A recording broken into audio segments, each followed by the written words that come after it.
My name is Irene Kadzere from the Research Institute of Organic Agriculture, FiBL in Switzerland, and I'll be moderating the session today. Our session is titled, Can Organic Agriculture Improve Yield and Incomes for Smallholder Farmers in Africa? But before we go into the technical details, I would like to provide a few housekeeping issues. The first issue is that all participants are muted by default and can be unmuted if the host chooses to do that. The participants can also interact with the host and the panelists through the Q&A and the chat boxes. And also, I would like to highlight that this session will be recorded, and if you do not wish to be recorded, kindly switch off your camera when you speak. And during the session, there'll be moments for asking questions and sharing comments with the speakers. So also feel free to use the Q&A box for your questions or any clarifications that you might have. And if you wish to take to the floor during the discussion or plenary session, please use the raise hand function in the participants menu. So now I would like to warmly invite our 4 great speakers. We have today David Bautze and Christian Schader, both from FiBL. And we also have David Amudavi from Biovision Africa Trust in Kenya, and Gabo Figetsky from IFOAM. After the presenters, we will have about 20 minutes of plenary. So during that time, we will refer to the Q&A sessions, but also to the chat box to see what questions are there. So we encourage you all to use these chat functions to present your questions. So without taking too much time, I would like to invite our first speaker, David Bautze. And David is a researcher in FiBL since 2016, and he has worked on the SysCom project together with other researchers from FiBL, ISIPE, and CARO in Kenya. And David will share with us some of the key findings from this long-term farming systems comparison experiment. He will touch both Bolivia and India, and also highlighting on the Kenya experiences. And this long-term experiment is based on on-station research. So I would like to give over to David Bautze. Please, David, go ahead.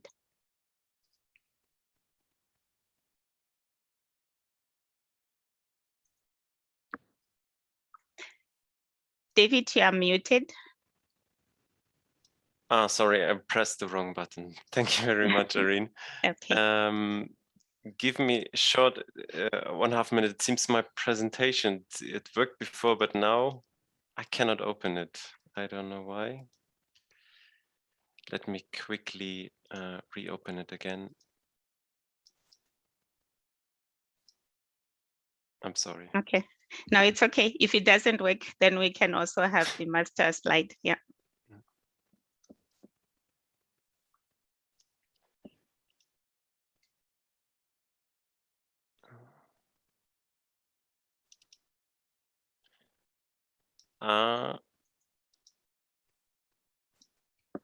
Yeah, it seems I have a problem. Maybe we have to use the master slide.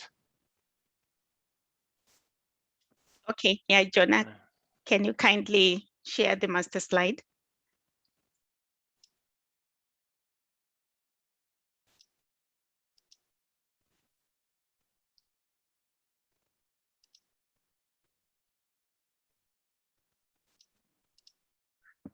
Can I suggest to go with the next speaker, as I have some difficulties to share the master slide. But now it's working for me. I'm sorry. Okay. Now it's working. Thank you, David. Please go ahead. So can you now see the screen? Irene, can you see the screen? Only to be sure. You can see it. Okay, yes, thank you very much. See it.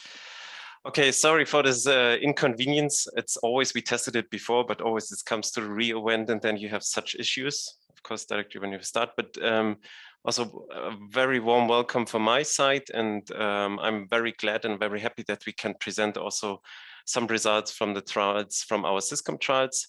As Irene said, my name is David Bautze, I'm from FiBL. But obviously, I didn't produce these results for these trials by myself. We have a huge group here at FiBL, but also in our partner organizations in Kenya, Bolivia, and India.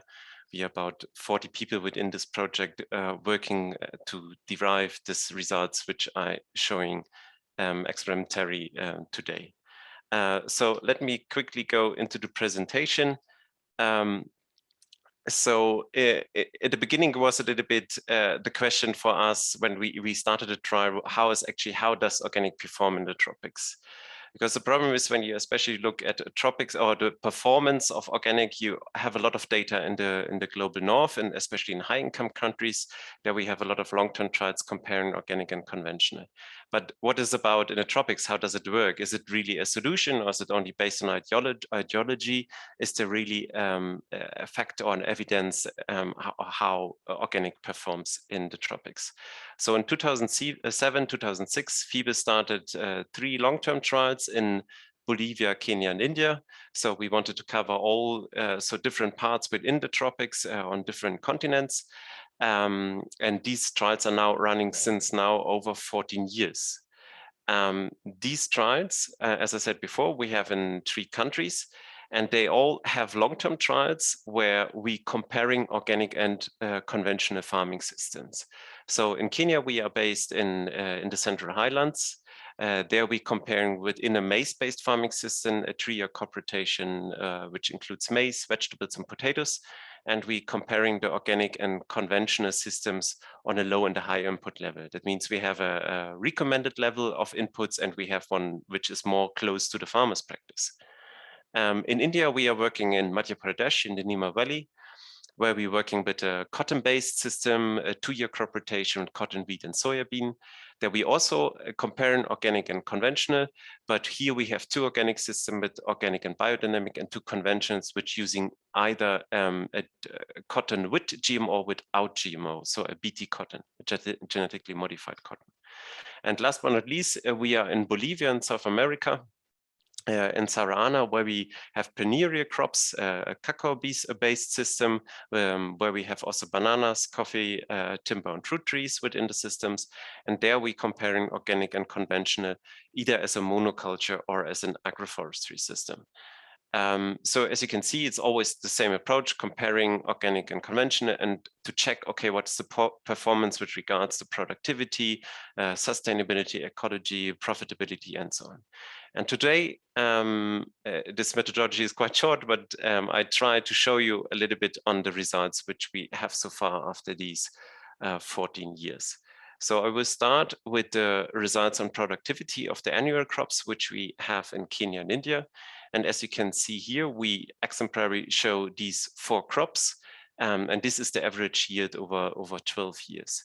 And as you can see here, for example, in dry maize, which we have in Kenya, that is possible when you working with the right methods. So you have a good fertilizer, you have a good pest and disease management, that we were able to achieve, for example, here in the organic high system, we were able to achieve similar yields in the organic and conventional high systems. The low system, which we have there, which is more the farmer practice, have lower yields, but they are all more or less same, at least statistically. The same we can also say when we look, for example, on soybeans, where we not so much have a problem with the fertilizers, or it's not so much a challenge because they produce or they can, through nitrogen fixation, they have their own nitrogen supply. And as you can see here in India, the 2 conventional systems, which are here in orange, are similar to the ones to the organic system, which are here in green. But nonetheless, this is now where we crop specific, and that you can see when we, for example, switch to seed cotton. And there you can see in seed cotton, there is a huge gap here in India between the green systems, the organic and the biodynamic, and the conventionals with and without and BT cotton. This is mostly here to nutrients availability. So also quality and the amount of fertilizer we're supplying to the crop. but also pest and disease. The same we can also say, for example, for potato, when you, for example, compare here the organic high system with the conventional high system, which is on the same input level, you have a yield gap which can be up to 40%. Which of course is a constraint, especially when this would be on a farm. And here, especially in potato, we talk mostly about pest and disease, which is a challenge here in the organic systems. So as you can see, productivity can be the same in both systems when you have the right techniques, but often nutrient availability in pest and disease can produce this kind of yield gap. A short look, but in general, what was also learning for us, we made here a farmer survey in India on cotton. And there we saw when we compared the cotton yield, and these dots are all different farmers. And when you compare the conventional means of these farmers with the organics ones, you see the conventional is slightly higher.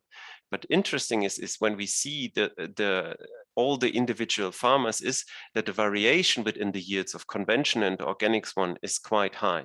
So you can see that even organic farmers can achieve the same high yields like the conventional farmers, but there are also ones which are very low. But in the end, the average is a little bit higher in the conventional. So it often also depends if you have a locally adapted best practice management, and then you can also achieve good yields in organic. And that is also learning which we have from our long-term trials. Short look also on the perennial crops.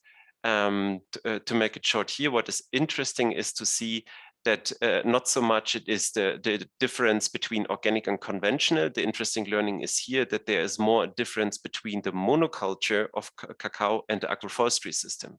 So when you can see here, for example, in the organic systems, the monocultures, they have slightly higher cocoa yields than in the agroforestry system. But when you combine and also use all the other yields which you have in the agroforestry system, like here plantain and banana, you can achieve much higher total cumulative yields.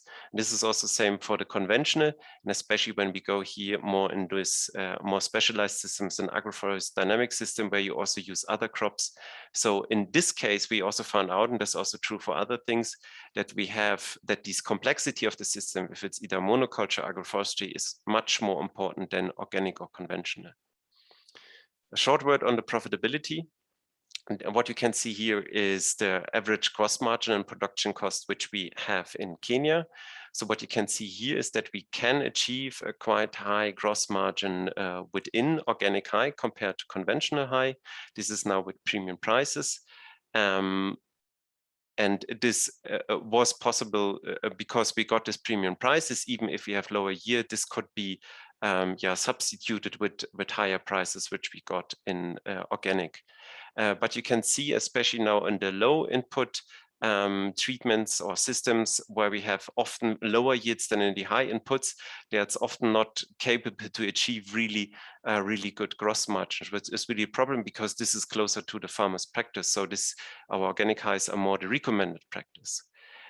Most of the costs which we have in the organic system, which you can see here, the production costs are often higher in organic, which is mostly due, in our case, for example, in Kenya, due to labor. All the fertilizer preparation, the weeding and so on takes much more labor than it is in the conventional system where you can normally use herbicides or you can use simple synthetic fertilizers, which are easier to prepare or to apply. And of course, this is here also a problem that you can see, as especially these gross margin often depend on premium prices. So what we can say as a conclusion when we only look at productivity and profitability is that it is possible to match yields within organic to those in conventional, but this really strongly depends on crop and the management practice. And the profitability itself is then mostly influenced by this crop productivity. So if you choose a crop or you don't have the right management practice, you rather don't have good results. But when you apply an active management, then it's getting better and you can achieve a similar or even higher incomes. So, so it is possible to achieve a similar productivity in organic system when you start to manage your system complexity instead of only substituting inputs, means only substituting synthetic fertilizer with organic, and that's it. You have to work in a more active way to do it, but I will later say more about it. But I don't want only to show you results on productivity and profitability, because that's not the only thing. When we're talking about sustainability, there are also other points which we have to take into account when we talk about agriculture sustainable development. So if we're looking, for example, on biodiversity, we found in all our trials, and it doesn't matter if it's in Bolivia, India, or Kenya, that the biodiversity is much higher or better in the organic system. For example, here in the individual earthworms in India, you see that we have a higher number of earthworms within the soils within the organic system. We see the same for birds in Bolivia, and we see the same for termites in also in Kenya. We also have some other trials where we looked at amphibia, and that is the same. So it is, you can conclude here, in biodiversity is often better in organic and especially also in agroforestry systems. Another point is soil fertility, which is also important, especially with regards to soil organic carbon. So what I'm showing here is the soil organic carbon after 12 years in Kenya. And as you can see here, we have much higher organic carbon stocks, especially here in this high input system compared to the conventional system. And this is not only the state at the end, but it's also the change from the beginning to the end is higher in the organic systems compared to the conventional one if you do it correctly, which is of course important for climate change mitigation and adaptation. And last but not least, maybe these results are obvious when we especially talking about pesticide residues and synthetic pesticides. What you can see here is the results from our trials in Kenya, where we checked residues of synthetic pesticides in kale and in cabbage. And as you can see here, we have much higher residues of pesticides within the conventional system compared obviously to the organic system, because we didn't spray them there, but we also didn't find any biopesticides which we used within these crops. And it is maybe important to know that especially in conventional high, some of these residues are even above the maximum residue limits, which is allowed in some of the crops. And we also found the same also in the soil and also in the runoff, that we find pesticide residues which are there and maybe have an impact also on the environment. So when we also now talking about, I talked before about the conclusion of productivity and profitability. So, and when we now see, okay, there's sometimes maybe there is a lack within productivity and that we have a yield cap, we often have to take into account that especially the organic system, agroforestry system often offer also other benefits for environment and human health.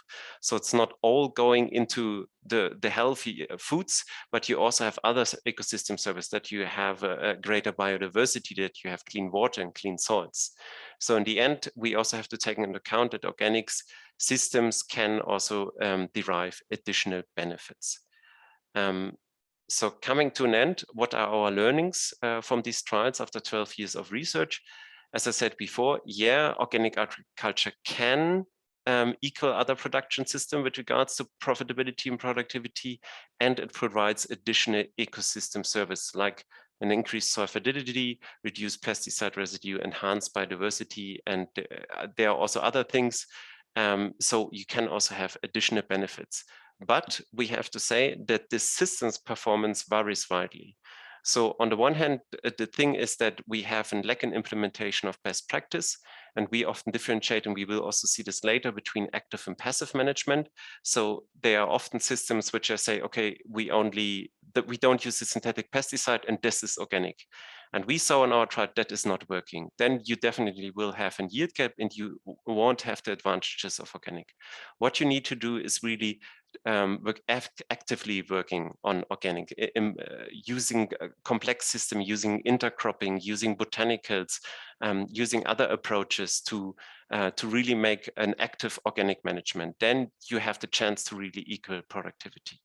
The other thing is that, especially when we talk about this best practice, there's also a knowledge gap on these. So especially on the farm extension, on research level, we often missing management practices, which can be active organic management.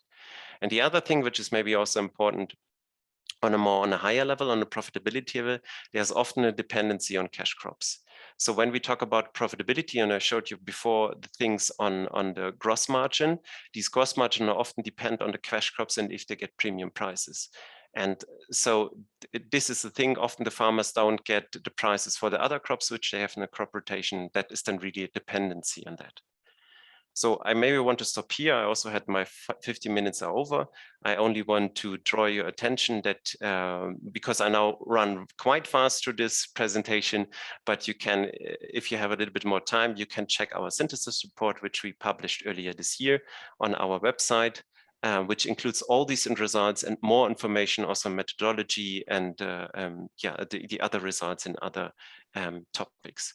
So thank you very much for attention. I also thank to our donors, and I'm happy to answer questions.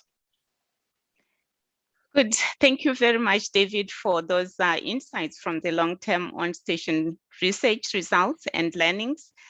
I think there are a couple of questions in the Q&A box. You can respond to those by writing whilst we move on to the next presentation. But for those who joined us after we had started, kindly note that you can write your questions in the Q&A box or also the chat box. And at the end of all the presentations, we will have a plenary session where some of the issues can be discussed.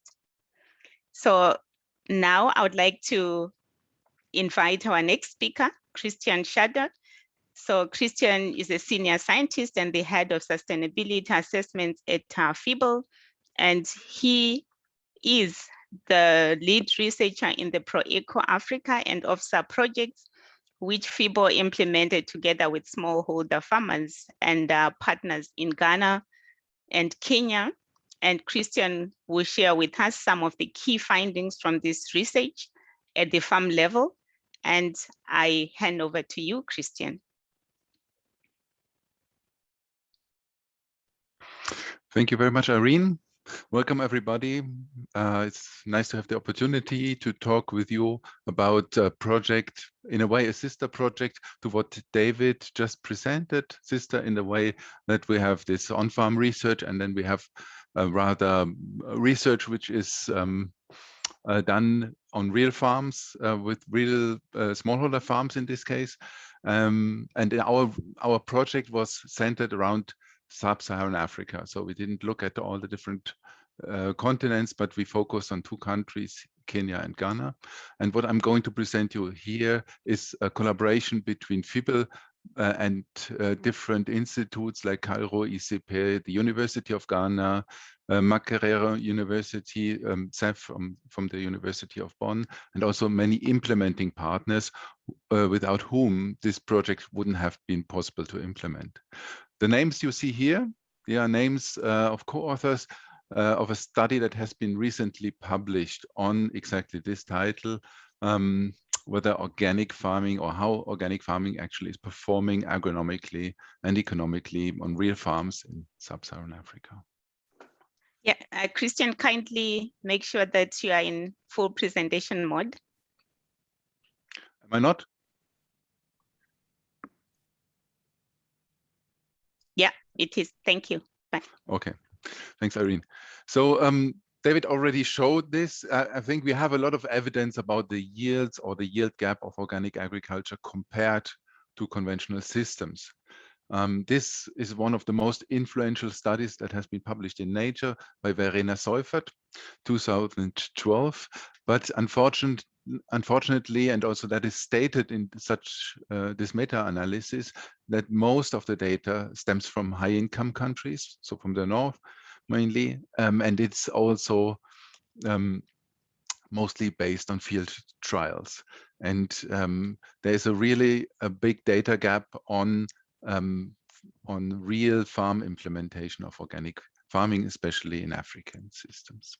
So our aim was to, on the one side, to assess how organic agriculture is actually implemented in different agroecological and different market rationales, but also to assess then the productivity, the effect of on productivity and profitability, both at farm and crop level. We did this in 5 case studies, as I said, in Kenya and Ghana. So we had 3 case studies in Kenya and 2 in Ghana. And I'm going very quickly through the setting of those, that you have an understanding of the background of these systems. So in Ghana, we had a certified system in the south. So in the humid zones, it was mainly export oriented, cocoa driven, and it was a certified system. So really the standard system with an internal control system, about 400 farms we have assessed. And here in these pictures, you can always see the location of the different farms, both the farms which were under this organic intervention and those who were control farms, because if we want to analyze the impacts of organic farming, then we also need to have a comparative control. The second system was rather in the north. You can see it from the picture, also rather semi-arid, mainly targeted to local markets, non-certified. So it's just kind of an opposite implementation of the former system. Also in Kenya, we had a certified system, mainly for macadamia nuts, but also other crops were important in these systems. And here it's also in the humid system. All the Kenyan system only had about 300 farms in each case study. Then we had two non-certified systems, one rather focusing on vegetables, and the other one rather focusing on staple crops like maize, beans, peas, and so on. And this one also really both dedicated rather to the local market, the non-certified ones. Okay, and as I said, it's very important, if you are not doing a field trial, that when you want to analyze the impact of organic farming, then not to compare system before conversion with after conversion, or to compare organic farms with conventional farms just in a very naive comparison. No, you need to apply statistical methods in order to make different farming groups comparable, because there are so many different factors that are not really related to organic, but still affect yields and profitability. So that's important that you applied such a statistical approach. In our case, we applied entropy balancing. I can tell you more about this if you would like to hear more information. How we assess productivity and profitability. Productivity we defined as the relationship between the outputs and inputs, or in this case then inputs would have been the area and outputs the yields. So this is in physical terms. And for profitability, we look then at a monetized version of the inputs and outputs, so the costs of inputs like you see here, from seedlings to pesticides, including labor, of course, also, and the yields were translated via prices into revenues. And as I said, we have these two comparison groups, the farms under their intervention and the farms in the control group, and this for each of the 5 case studies. And for understanding the effect of the organic interventions, so how effective was the organic intervention in changing farmers' behavior, we compared those two groups.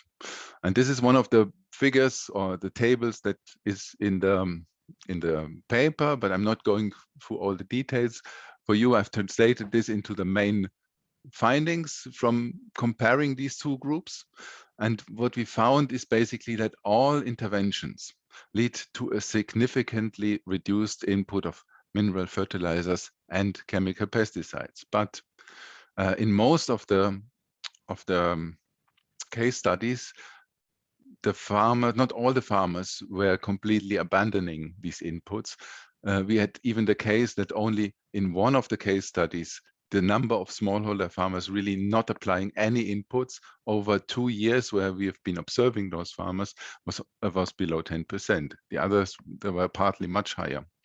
So in a sense, some of the interventions really were not able really to implement or to make the farmers really work organically.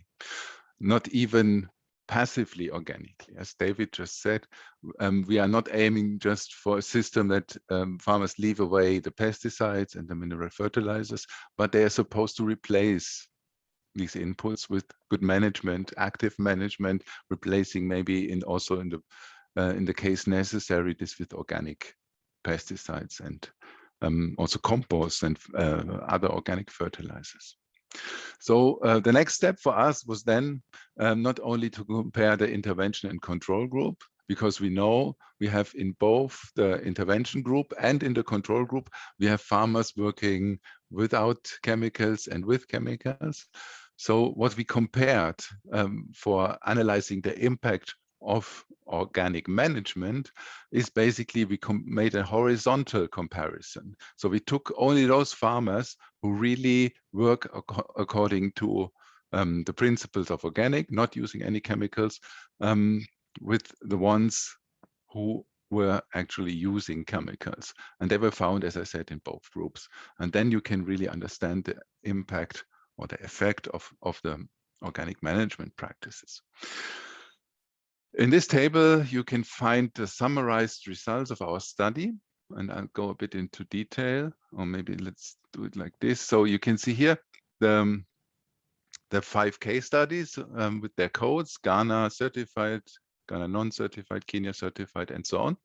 And you can find the main crops that have been grown by these farmers, and you can see here the number of farmers who have been implementing this. And here you can see for each of the systems and the crops, you can see the yields, input cost, labor cost, gross margins, and also the gross margin under the assumption that organic farmers would have been able to generate price premiums of, in this case, on average 20%.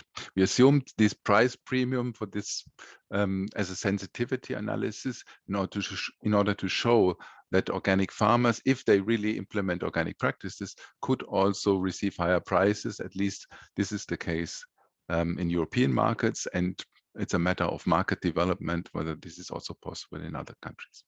So what you can find is here in terms of yield, is that the yields between the organic system and the conventional systems are not different in most of the case studies. So you can see always this vertical line here, and the dots indicate the performance of organic. If organic is rather on the right-hand side, means organic is performing better by factor 2, 3, 4, 5. Or if it's on the towards the left-hand side, it's performing worse. And the yellow bars, they indicate the variability. And if it's yellow, it indicates also that it's significant. So there was a statistically significant difference between organic and conventional. And you can see that only in this Kenya certified case study, we had the case that really organic performed better, but in this case, much, much better. So it's really dramatic higher yield than for the conventional farmers. And this also is reflected in the gross margins here. We don't have really differences in gross margins in most of the other crops. So farmers don't earn less under organic management, but they also don't earn more, only for this case study that I mentioned. And with respect to the price premiums, we also found here that if we really apply the price premiums to the gross margins, this effect becomes even better. And as all the other farmers weren't able in reality to generate these price premiums, but theoretically could have been, there you can see also some significant increases in gross margins under this assumption, but not there was not the real data that we that farmers had. So you can see this, it's really not a matter so much of the crop, according to our findings. It's a matter of the case study and the kind of intervention that was applied in the case study. And for this case study, we can really say that it has been of great success. So we see this, summing up, we see there is a great potential for organic to improve both the yields and profitability of farm incomes, but this potential is not really used in many cases. Coming to the conclusions, with respect to the adoption of farming practices, we can see that the farmers that we have been analyzing rather adopt organic farming in a passive way by not using chemicals. The adoption rates are not very high in many case studies. So they are insufficiently high for marketing the products as a cooperative under the organic label, because if 50% of the farmers use pesticides, then you cannot justify marketing as an organic product. One of the certified case studies had really high adoption rates, and we think when comparing the different governance structures of the system, that it's really the sound implementation, the incentive scheme, the provision of inputs, and the training through active organic management that helps implementing organic and keeping also the farmers satisfied. Yeah, but also here there was a lack of active organic management and systems-oriented organic management being put in place. With respect to the impacts on yields and profitability, we can say that there's a big potential of organic agriculture that is statistically very much proven through our study, but we also proved that many of the projects don't use this potential enough. So we need to have improved implementation of such systems and of such interventions for making farmers going organic. And some of the success factors here are really to have a good seed and seedling quality. And in the case study that was performing very well, farmers even were consulting the cooperative on where to plant, for example, macadamia trees, because this is a big decision for the next 10, 20, 30 years. And if you planted the wrong species at the wrong place, then you suffer for some decades from non-optimal yields. And this is a clear success factor. Also, the harvesting date is something that it's not agroecological management, but it's good agricultural practices that need to be implemented, including pruning, for example.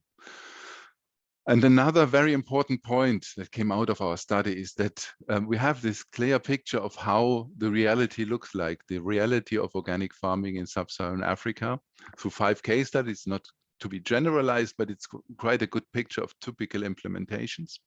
And all the case studies had very different stories to tell. Different stories of some successes, some things that were made very well, and different things that didn't work out and failed for external reasons or for internal reasons. And it's also very important to say that, I mean, in sub-Saharan Africa, farmers have a very different approach to organic. It's not the standard European organic agriculture approach that many people think of. It's rather a crop level approach than a farm level approach, for example. And therefore, we, as one of the policy recommendations from our study, we really think that it's important to differentiate. When you talk about organic agriculture, you mean a specific thing often, and your counterpart means something completely different. So it's very important that you specify what you mean when you talk about organic agriculture in sub-Saharan Africa. And we made a classification which has 2 dimensions. One is the dimension of to what extent the principles of organic agriculture are implemented. And on the other factor is the intention, why farmers work organically. And first of all, you can differentiate between the conventional farmers. They obviously don't implement organic principles, but maybe they can reduce a bit their chemical inputs, so they come closer to implementing principles of organic. But there is a strict limit here. We can say, okay, if you use chemical inputs, you're not really an organic farmer. And so once you pass this line of not using inputs, there is quite a universe of different systems to be implemented. We saw that many farmers use really passive organic management. They don't use the chemical inputs, but they don't do anything further. What we want and what policies want is really to make them go beyond and practice active organic management. First of all, by replacing the conventional inputs by organic inputs, which is when it's necessary, and in many cases this is absolutely necessary, but also to apply a systems-based approach of agroecological management in order to make the systems not so dependent on external inputs. And here we can distinguish between this organic by default, where we only find passive organic management, then the non-certified organic and the certified organic, where both passive and active organic management are possible. And I'd like to conclude with a hint to recently published study in Global Environmental Change with many authors from many different research partners of this study. You can find all the details here, and you can find also, of course, on the ProEcoAfrica website, many more information also about further papers being published, for example, on the sustainability performance of organic farms. And my last words are dedicated to those people who made this study possible. First of all, I would like to thank the farmers who have been collaborating with us and spent a lot of time and effort in providing data, discussing with us, and were really, both conventional and organic farmers, really fascinated and helpful for us. And big thanks to all those, but also to the research partners, to the many enumerators, to the implementing partners that have been making this study feasible. Thank you very much, and thank you also for your attention. Good, thank you very much, Christian, for sharing those results and also highlighting some of the key successes and challenges experienced at the farmer level. This really ties in quite well with what we had earlier from David regarding the on-station findings. So having these different levels, the farm level and on-station, is really complementary. Can you also try to check in the chat box and also the Q&A box and see if there are any questions that might pertain to you? And in the meantime, I also take the pleasure to introduce you to our third speaker, David Amudavi. And David is the Executive Director of Biovision Africa Trust, a non-profit organization based in Nairobi, Kenya. Among other projects, David is coordinating the African Union-led Ecological Organic Agriculture Initiative, which is implemented in 9 African countries from East and West Africa. And he's also coordinating the Knowledge Center for Organic Agriculture hub in East Africa. So David will synthesize the key findings that have been presented by David Bautze and Christian, and try to see how these results fit into policy. What are the policy implications?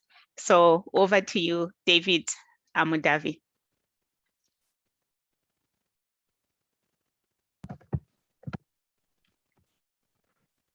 Thank you very much, Irene.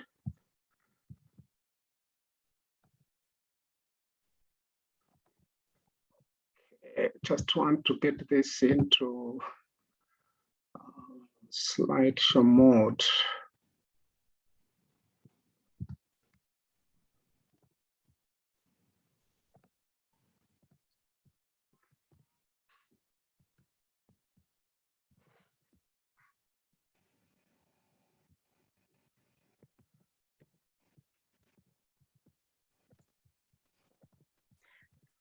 Okay.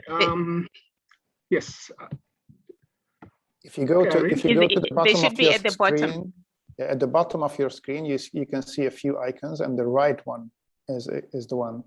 Yeah, I'm looking for it. It's covered by all these icons. Yeah. So at the bottom, you have a few icons, and the right one. Yes. It's what I'm looking for. Unfortunately, it is covered by everything. So I want to go to the upper one. Ah, I see. Okay. But you can also move that window, the Zoom window. You can just move it away. Okay. Put it somewhere else. And the upper one is on the left from the beginning, it says. In the top. Oh, sorry.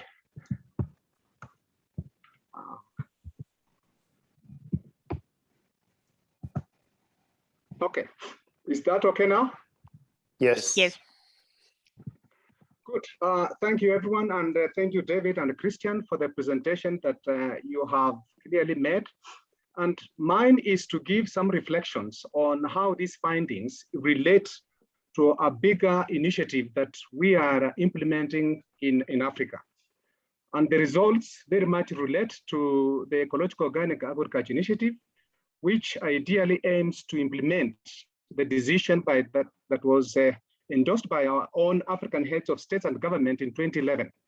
And this decision is supposed to help us support the development of an African organic farming platform that is informed by available best practices, as just shown from the findings, and leading to the development of sustainable organic farming systems and improve seed quality.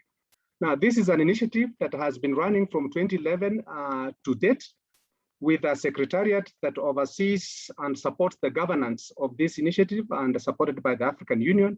And my organization, Biovision Africa Trust, is hosting the secretariat for the Continental Steering Committee. Currently, the initiative is implemented in 9 African countries, 4 in Western Africa and 5 in Eastern Africa. Now, geographically, that is where we are located, but I'm glad to say that a related initiative Irene mentioned during the introduction about me, the Knowledge Center for Organic Agriculture for Africa. It is in all the 5 regional entities, political regions of Africa, and that means EOA in a broader sense is an initiative that is growing and covering the whole of Africa. Now, this initiative is implemented around 6 strategic areas, and part of the work that has been presented informs or gives insights that can inform each one of these. We have the research, training, and extension pillar, the information and the communication pillar, the value chain and market development, because we are interested in not just producing for consumption, but also for markets to generate income and to support sustainable development and better livelihoods at household level. We are also dealing with networking and partnerships, and this is where we can handle the issues of how to scale up best practices, like what we see being informed from the kind of good research that people and other partners have done, looking at the 3 continents of Africa, India, and also the case in Bolivia. And then we have the policy and program development pillar, and with this, we feel also a very important pillar of strengthening the capacity of institutions that are promoting this. And we have the 6th pillar with that is institutional capacity development. Now, looking at the results that have been presented today, they certainly show the huge potential of organic farming and also agroecological based approaches. You saw agroforestry being mentioned as one of the systems, and it falls very much under agroecology. Now, the results certainly demonstrate that organic farming can address the issue of food security, but through important things, increasing production in terms of yields and also increasing productivity. And that is, if you look at the unit production per unit area, that's how we can look at that and in relation to the costs that are involved. As well, these results demonstrate, as we've seen, looking at the work in Africa, looking at the work in India and Bolivia, that organic farming and agroecological based approaches can actually help to mitigate issues of climate change in the global south. But again, we can see this is very much the case, which can be in the global north as well. Now, for high input organic farming management practices, as we saw, which have been shown over the long-term experiments work of over 10 years. You saw actually the work by Christian of 12 years. It has shown very, very clearly that organic farming under high input management improves soil pH, which is a very important property for soil good management and for crop production. Electrical conductivity, which is again another important property of good soil, cation exchange capacity, total nitrogen, and exchange of important minerals in the soil. adding to what you'll call really effective soil health. This demonstrates again very clearly from the results that organic farming and especially high input organic farming management can contribute to better soil fertility management and by implication, productivity and production as well. We've also seen from the results that indicated very, very well that organic farming and related systems can help in strengthening the ecosystem resilience of our farming systems. And we saw that from the examples of comparison that were showing the populations of termites, the reduced parasitic nematodes, products, and so on. And again, even looking at the issue of production vis-a-vis the issue of pesticide residues, we saw very clearly almost non-existent in organic farming, but very high pesticide residues in conventional systems. But again, we know the health implication to these kind of practices. Now, a very important point was raised in the final presentation by Christian. To achieve the potential of organic agriculture, then we have to go beyond just looking at organic agriculture per se. He looked at passive organic management and active organic management. And indeed, the benefits and the spin-offs of organic farming are derived from high-level organic management, which is what he referred to as active organic management. Now, with all these benefits, then one wonders, why are we still facing challenges of promoting organic farming and associated agroecological approaches? This is because we are also dealing with a very important and a delicate issue of food insecurity. And that means actually ensuring food security on the table. So balancing short-term needs, and especially in regard to food security needs, and looking at the long-term planning horizon, as you can see, most of the benefits out of the organic systems tend to be realized after a long period of time, because it takes time to build up the buffers and the potentials for increasing productivity. And that means, therefore, there is always a trade-off if you look at the time planning horizon. If you go in the short-term planning, it could be a challenge to promote organic farming. But if you look at the long-term planning, then you are likely to have a buy-in. But then that is now one of the biggest challenges facing the farmers as well as facing the promoters, either from research or from development. Another challenge, of course, not everyone has this knowledge. So there is limited knowledge and also limited research focusing on this. And I'm very grateful to see how FiBL and partners are focused on this. And Kenya, of course, and in Ghana, you saw the research institutions, the Ministry of Agriculture being involved. Certainly, we need more knowledge to demonstrate how organic farming can mitigate the effects of pests and diseases, can deal with issues of nutrient dynamics, and so on. Now, we also saw organic farming systems and agroecology-based systems are not simple systems. These are systems that are complex, and therefore, having an understanding and the capability to manage complex systems is a prerequisite to exploiting the potential of organic farming. But then this is where there is very limited understanding across those who are involved in research and development and also those who are practicing, and especially the farmers. Then another limitation tends to be ineffective organic inputs, labor intensiveness for most of the farming systems. And of course, as we noted, yields will be obtainable after some period of time. And that is a challenge in itself. Then another huge challenge is the market failure, where the markets do not recognize all organic or agroecology-based products via pricing. In most cases, the premium prices tend to be favoring crops or outputs that have been realized through certified systems. But this is not always the case.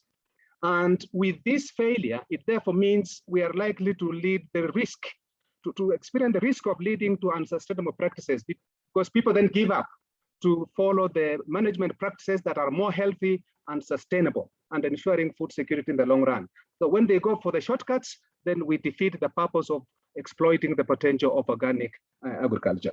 Then there is also the challenge of limited linking of nutrition to health. But I'm glad to say again, of late, globally, there is the increasing attention of people looking at the human health and the nutrition component. But again, this is one area that not many people have a lot of knowledge about, and it's an area that can be tapped into, being a challenge, but also being an opportunity that can be drawn on to support organic agriculture. And then another huge challenge, of course, is limited investment in research to support the development of the organic sector. Now, with this, we come to the issue of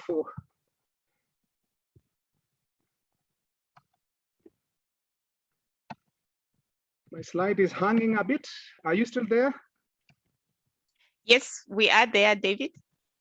Yes, I'm trying to move forward, but my slide seems to be stuck, which is the policy implication. Yes. Okay, now. There. Thank you very much. Now, this is my last slides on what we see as the policy implications out of what we've seen as the potential of organic farming to feed the global south, and in the midst of the challenges that limit for us to unlock and exploit the potential of organic farming and related agroecology-based systems. One is to look at what are the drivers for transformation. How do we ensure that we have efforts, technical, institutional, and financial, towards promoting the organic sector? We've seen from the results for sure we need an active organic management strategy. This is very key. And it's not a matter of substituting conventional inputs for organic inputs, no. It means a very good understanding of how the organic systems operate and what is needed to exploit and unlock the potential within this system. So an active organic management strategy is very, very key and paramount. Two, the issue of diversification, which is consistent with principles of organic farming. As we all know, principles of organic farming have to deal with issues of ecology, health, fairness, and care. And therefore, diversity becomes one of those very, very, very key. Monocultures, you have seen even from the Green Revolution stories, monocultures cannot feed the world, but diversification in terms of food security, in terms of nutrition and health is very, very, very key. The second implication here is in resource investment into organic agriculture or agroecological research and extension, that is in terms of development. This is one area that needs more funding, that needs more support for us to be able to come up with better management systems, even innovations on how best then we can deal with the challenges of pests and disease, the issues of soil fertility improvement, and the issues of dealing with a mix of crops and livestock. And then a very important aspect is in structural changes to institutions to value all products produced under organic management, so that the issue of premium price, you've had also this issue of premium price.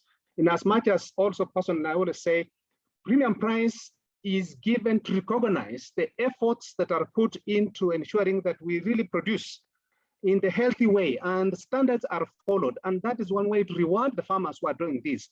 But it should not be seen as the biggest driver to make decisions on economic viability in considering to promote organic agriculture.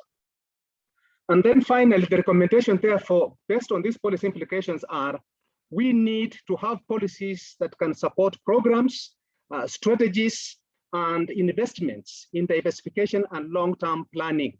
And that is very key in order for us to sustain production and consumption. And two, we also need to have policies that can support institutional arrangements, which have market systems value all products grown organically or ecological. And that means some form of appreciation of standards that are observed. The market systems need to see how this can be taken on board and appreciated. And thirdly, the question of knowledge management, and more importantly, ensuring active organic management of farms is very, very, very key. How do we do this? This in policy, it requires really having programs that can be tailored towards putting knowledge together and enabling this knowledge to be made available to the users with support, training technically on how to ensure that we move from passive organic management to active organic management. Now, we also know when we look at the planning horizon, short-term and long-term, the benefits that are derived across those two horizons, there is the issue of synergies, what we'd like to see, and trade-offs, what we give up across these farming systems. And this can help us appreciate the systems we are promoting.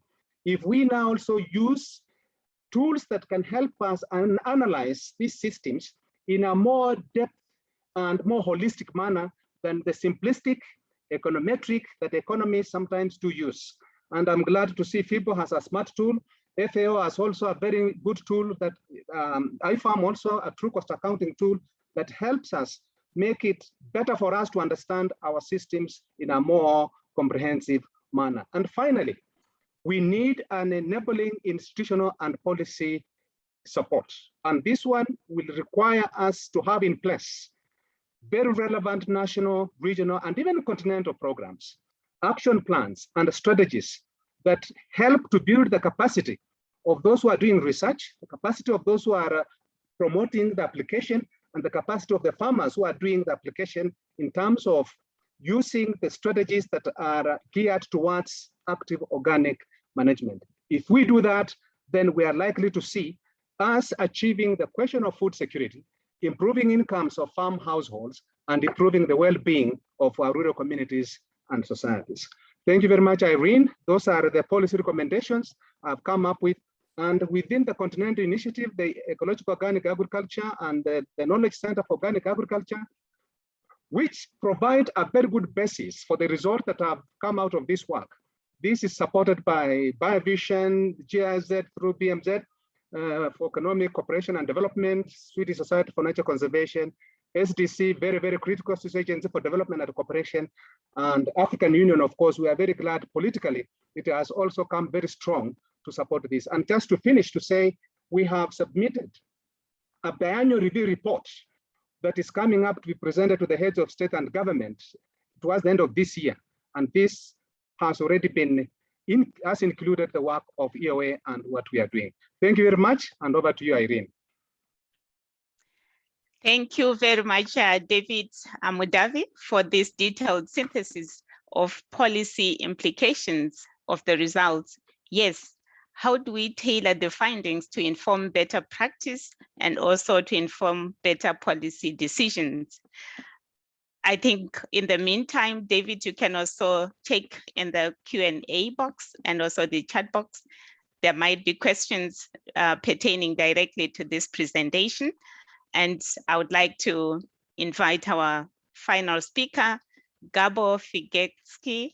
And Gabo is the Senior Manager of Global Policy at IFOAM International, Organics International. He advocates for a change towards truly sustainable agriculture and food systems by showing how agricultural systems based on the principles of health, ecology, fairness, and care can address hunger, nutrition, energy consumption, pollution, climate change, inequity, and the depletion of natural resources in a very holistic manner.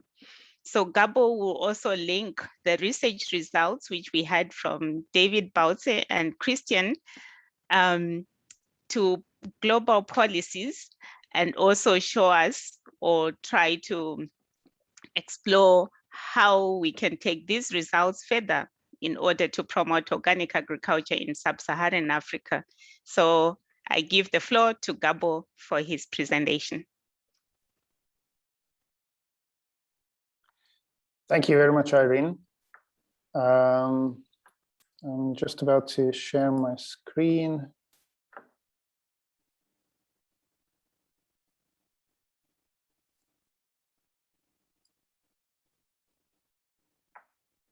Here you go. So I hope you can see my screen in presentation mode. Yes. That's great. Thank you very much. I think now what we heard from the two research projects is actually key. And the main message there that organic agriculture actually works in sub-Saharan Africa, particularly for smallholder farmers. I think that this is the main message that we need to also carry to the Food Systems Summit, in the context of which we are actually holding this side event together. And what I would like to the way I would like to take this forward is to show some policy options, how then this organic agriculture, which works for sub-Saharan Africa, can also be supported by different policies, and what policymakers can actually do to support organic agriculture. We compiled all these policy options in a policy toolkit, which is a huge study that we compiled a couple of years ago. And we also made an adaptation of this for sub-Saharan Africa. You will find a link to this in our chat box. And I would recommend to everyone to take a look at particularly the sub-Saharan African version. And I would like to pick up on a point that David made, how important it is to look at the long term. So for the long term, if you want to promote and support organic agriculture in your country, then you really need to have this long-term thinking and design an organic action plan for the country.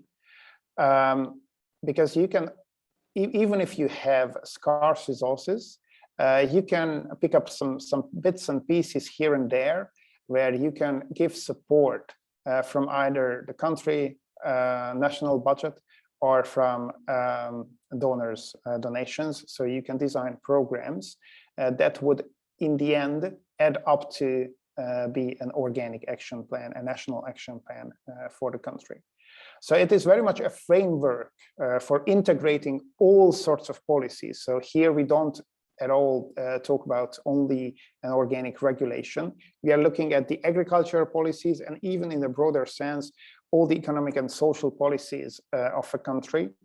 And we took a look at what sort of policies we can change so that we create this conducive policy environment that David referred to for the country.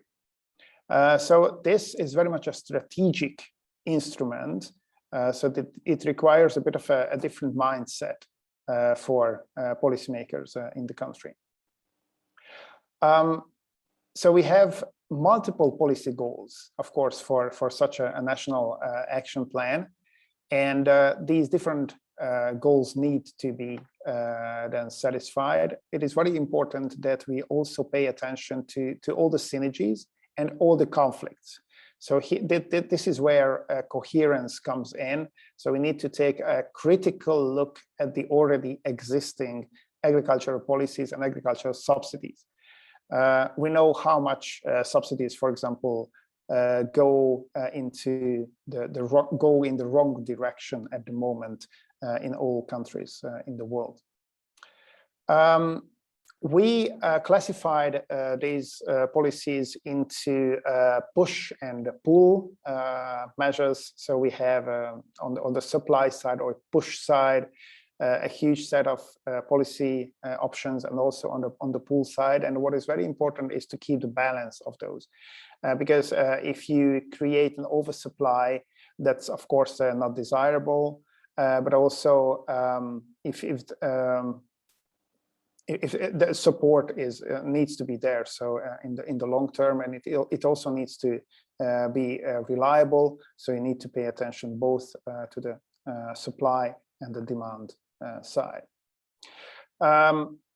Designing policies takes time, so you really need to take your time to design your policy process right if you want to support organic or agroecology or ecological organic agriculture.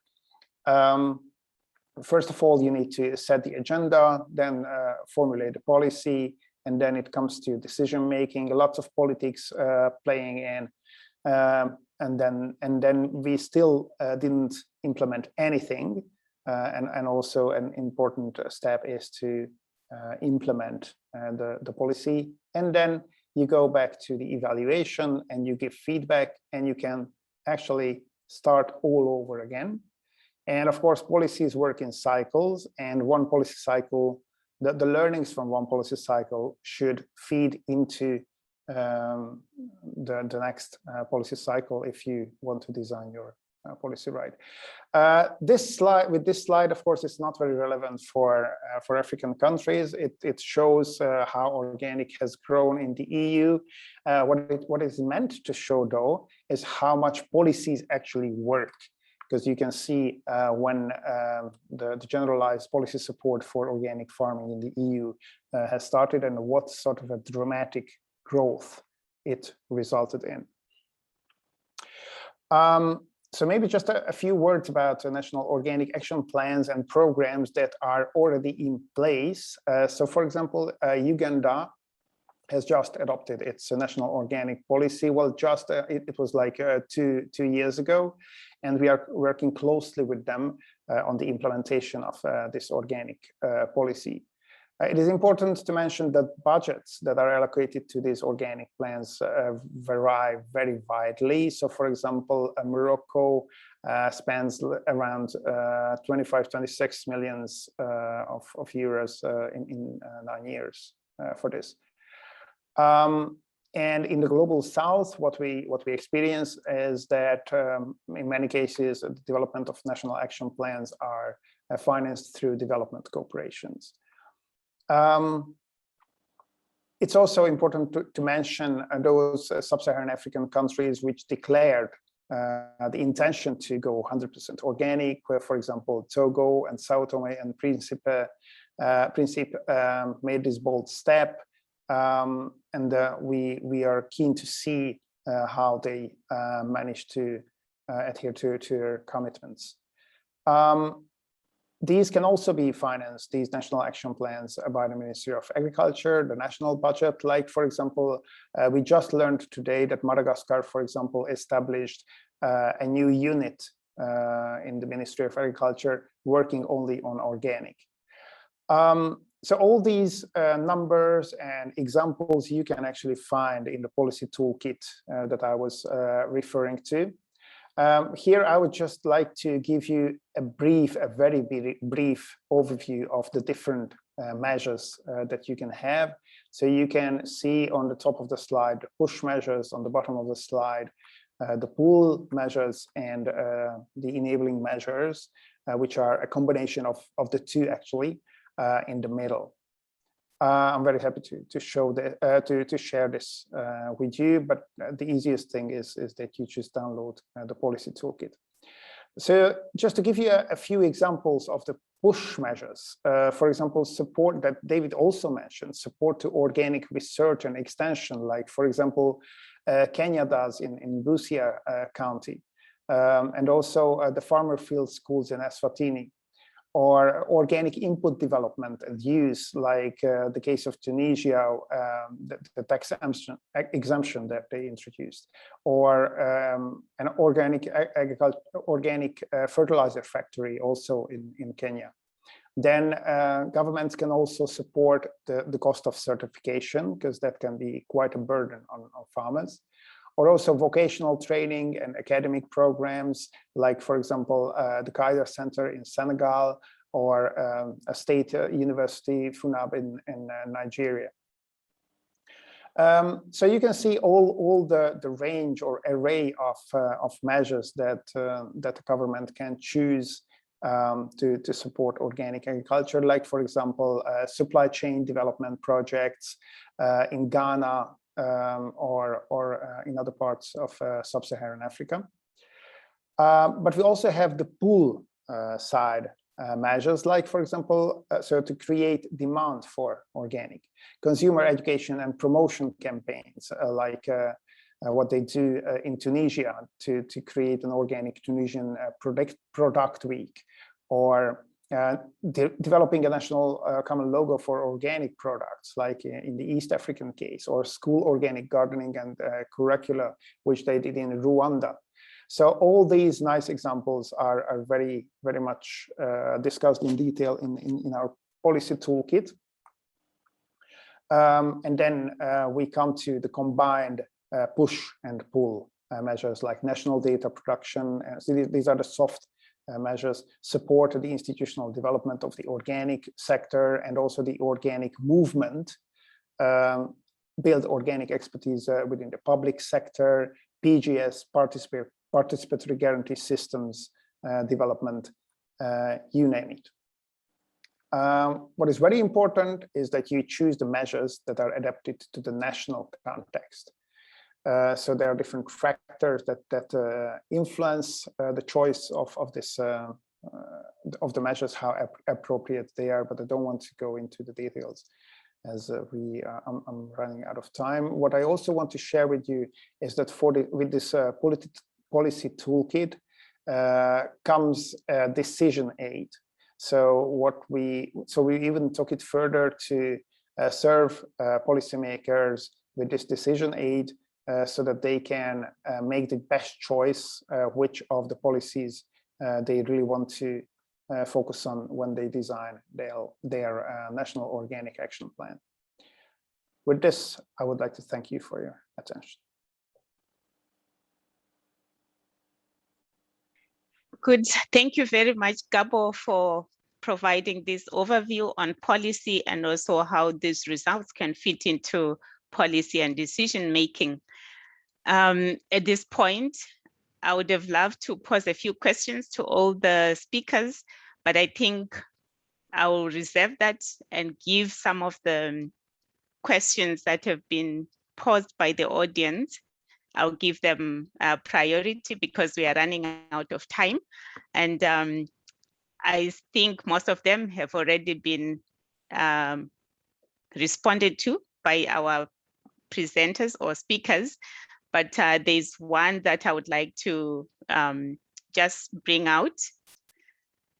There's a question which says, hi, Michael, I think this was Christian or directed to Christian. Thanks for your presentation. Would you say that certified versus non-certified options are more economic driven, or is there any chance farmers are also having some environmental concerns?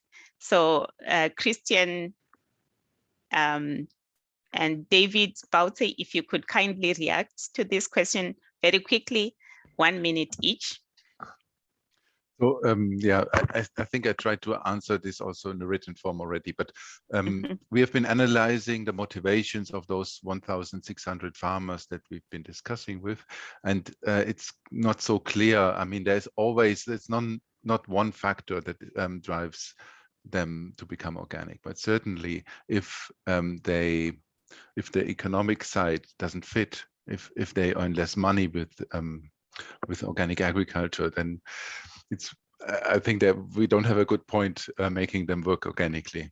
So I think there are health reasons, as you said in the question.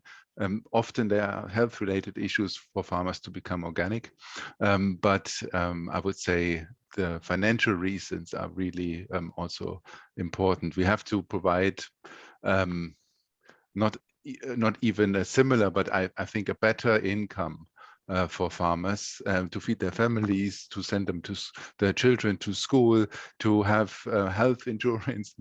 These kind of things are crucial, and we need to provide an answer to this. Organic agriculture cannot be a silver bullet for this, but I think we can show that there can be some contribution to it. Okay, good. Thank you very much, Christian. And David Bautze, I think I'll pose a different question to you.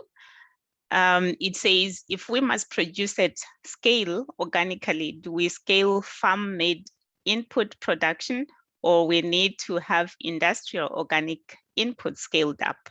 So David Bautze, please, in 1 minute. Yeah, I think that's a difficult question, but I would say at least from our trials, what we see is that we can also manage only with farm-made inputs. So our compost is normally produced on a small scale level. Also the farmyard manure we use, we also try to use only inputs which we can produce on the farm itself, so really to recycle it. I think there is some room, maybe not for industrialization, but more for commercialization. So to see maybe if you have within the village somebody who producing compost or a huge amount of fertilizer or botanicals, but I think that can also be done within maybe the farming community without commercialization, maybe also to keep dependency and low, and maybe to have a bigger ground. That I would say. So I think it's possible also on the small scale farm level. Okay, thank you very much, David. And may I also ask the other presenters to switch on their cameras so that the audience can see whom they are interacting with.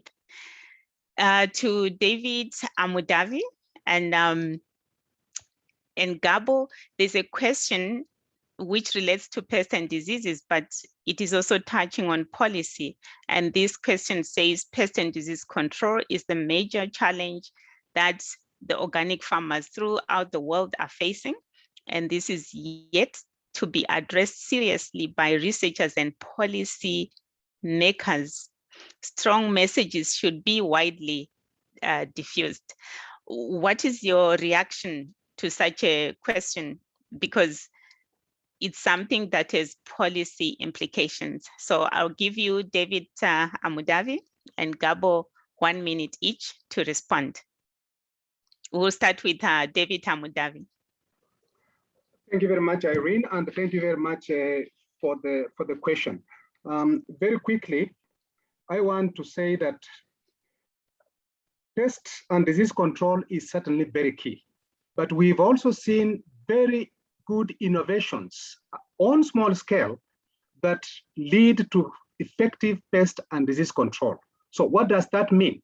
The implication here is, can we invest a bit more in understanding what are the active ingredients in those innovations? Some of the innovations are even by the farmers themselves, creating what we call concoctions and working very effectively on a small scale.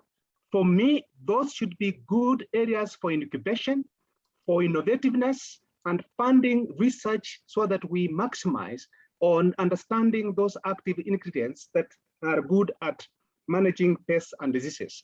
If we do that, I can tell you, Irene, it is very, very possible we'll then be investing in more relevant solutions to the pest and disease control. And then finally, I just wanted to mention something about the issue of taking to scale. Again, we can only take efforts to scale if we operate, and I really appreciate the study by Christian, he mentioned, by the active organic management. If we do that, and with certification, which is a very important driver for markets, access, and trade, then we are likely to raise the profile of the organic sector, as opposed to everyone thinking that the industrial sector is what can actually drive economies and feed the world. Thank you. Thank you very much, David Amudavi. And Gabo, your response or reaction?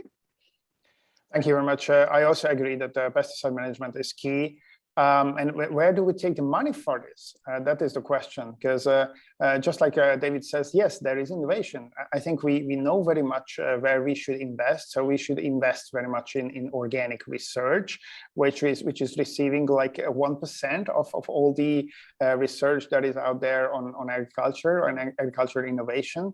So it's quite clear where we should invest and where we should take this money from. Of course, from those subsidies which take up like around 99% of the subsidies that are there distributed by countries. So it's quite clear that we need policy coherence. And I would like to link back here a little bit to the Food Systems Summit itself. Listening to the country commitments yesterday, for example, the one that Ghana made, as well as Kenya made, it was very much about competitiveness, farmers' livelihoods, so all great things, but very little about sustainability. So if we don't take a holistic approach towards policies, and we don't make sure that these policies are coherent, so actually we promote sustainability with all the policies, with all our forces and all our subsidies, then we will never come to a good result. And this is why we want these policymakers who are progressive in this sense and who have designed these great policies that I have just listed. We also came up with this idea that we would design a space where they can have a good exchange. And this is why we designed a Food Policy Forum for Change, which I would like to welcome everybody to join. Thank you. Good. Thank you very much, Gabo. And I hope that the people who pose these questions are satisfied with the responses, and feel free to continue following up through the chat. And also even afterwards, you can get some chance or opportunity to continue the discussion. Christian, I would like to pose this question to you. It's about traceability. It says traceability should at least ensure for consumers growing concern on product worthiness. Can you please react to this in 30 seconds? Okay, I'll try. I'll be very quick. I know this question is from Tanver. Greetings to Japan. So it's key that we have good traceability systems, but at the same time, I think if we talk about private voluntary certification systems like organic, like Rainforest Alliance and so on, they have a certain role in the food system, but they will not be the game changer. We need traceability, good data, traceable supply chains, but we also need good data and good data for policies. For example, we are in contact with FAO about data availability for SDG 2 and especially SDG 2.4.1, which is productive and sustainable agriculture. And there's a big gap among public policymakers, authorities. They cannot provide the data for answering this question, for monitoring productivity and sustainability of agriculture. So this is a role where we need really public investments into traceability and data quality. Okay, good. Thank you. And David B., I would like to pose a very short question to you. From what you have presented and also your knowledge about the situation in Africa, where do you see further gaps in knowledge and evidence on organic agriculture? 30 seconds. Yeah, I think the most gaps where we are working in the moment is especially to develop really management practice where we can tackle these challenges, especially on pest and disease, and we shortly captured it also in the chat. I think this is in the moment is the main challenge, and especially when we only substitute synthetic inputs with organic one, that doesn't work. So really you need a system which you diversify and which you make more complex to really work with it. So an active management. And I think this is one maybe of the big challenges also for research. Good. Thank you so much. David Amudavi, your final question. What are the key factors creating a conducive policy environment for sustainable organic farming? In 30 seconds, please. Thank you very much. We need the political goodwill of our governments. We also need the political goodwill of development partners. And we need dynamism and enthusiasm by partner organizations who believe that organic or agroecology-based solutions are the way to go. So for me, those provide faces, provide values, provide the resources that can go into research and development to advance the organic sector. Thank you very much. Thank you, David. And Gabo, your final question. How can policymakers get best informed about such policy options and experience on the implementation of these? So this is following up on to what David has just said, and you have 30 seconds. Thank you very much. So like I mentioned, the Food Policy Forum for Change, I think this is available to any policymaker to join, and you can find the link in the chat box. We are very happy to share all those experiences that we have gathered from around the world. The policy toolkit is also available for your use. And we have just concluded a great pre-conference for the Organic World Congress, where we brought together 15 policymakers who are really pioneers in this respect. So all the policymakers who are about to design such policies can just learn from them. Thank you. Thank you. We only have 1.5 minutes to finalize and close. So I would really like to take this opportunity to sincerely thank the audience for participating in this session, and also thank you very much for your insights and questions and also comments. And to the speakers, thank you so much for a great job. Well done, everyone. And let's keep in touch. Let's keep interacting even beyond this platform. So as we wait for time to tick off, I would like to invite everyone to use the chat box or the Q&A box to just put in some keywords for your take-home messages from this webinar. So thank you very much. Thank you. Thank you, Irene. Thank you, Bye. my Thanks colleagues. a lot. Thank you. Thank you. Yeah, so everyone, please feel free to say a few words. Just type keywords. Single words, single phrases will also be fine. And if you have time, a full sentence would be good. And I think very soon our session will be closed.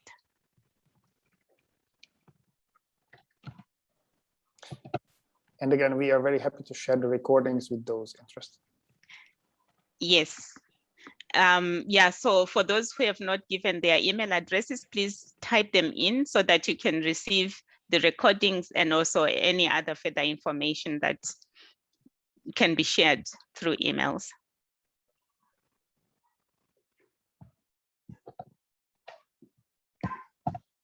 In a few seconds, our session will close down. So thank you, everyone. And thank you, Irene, for organizing Bye-bye. all of us. Thank you for excellent moderation. Thank you. Thank you very much, Irene. Thank Yeah, you. Thanks great. a lot, everyone. Bye. Bye. Bye, everyone. Thank Bye. you.